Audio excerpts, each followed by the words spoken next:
ଆଜ୍ଞା ଗାଁ ଅଭିଯାନ ଅଶ୍ରୁମୋଚନ କାର୍ଯ୍ୟକ୍ରମ ଭିତରେ ପଦିଏ କଥାଟା 1980 ମୁଁ ଯେବେ ଆନ୍ଦପୁର ଛାଡ଼ି ଆସିଲି ଭୁବନେଶ୍ୱର ଉତ୍କଳ ସଙ୍ଗୀତ ମହାବିଦ୍ୟାଳୟରେ ପାଠ ପଢ଼ିବା ପାଇଁ।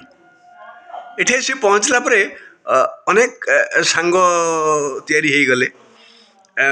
ସେଥିପାଇଁ ବଡ଼ ବଡ଼ ଜ୍ଞାନୀ ଗୁଣୀମାନେ କହିଛନ୍ତି ହଜାର ସାଙ୍ଗ ତିଆରି ହଉ ବରଂ କିନ୍ତୁ ଏମିତି ଜଣେ ସାଙ୍ଗ ତିଆରି ହେଉ ଯିଏ ହଜାର ସାଙ୍ଗ ହାତ ଛାଡ଼ି ଦେଇ ଚାଲିଗଲା ବେଳେ ତମ ହାତ ଧରି ଉଠେଇ ନେଉଥିବ।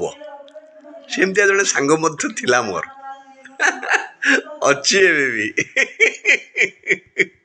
ସିଏ କିଏ ତ ଆପଣମାନେ ଜାଣିସାରିଥିବେ, ତଥାପି ମୁଁ କହିଦେଉଛି ତା ନାଁ ଦୀପୁ। ତାରି ଡାକରାରେ ମୁଁ ପଳେଇ ଆସିଥିଲି ଗାଁରୁ ଭୁବନେଶ୍ୱର ନାଟକ ମହାବିଦ୍ୟାଳୟରେ ପାଠ ପଢ଼ିବି ବୋଲି। ଆଜି ପର୍ଯ୍ୟନ୍ତ ଅନେକ ସାଙ୍ଗ ତ ଅଛନ୍ତି, ତା ସାଙ୍ଗଟା କିନ୍ତୁ ନିଆରା ସାଙ୍ଗ।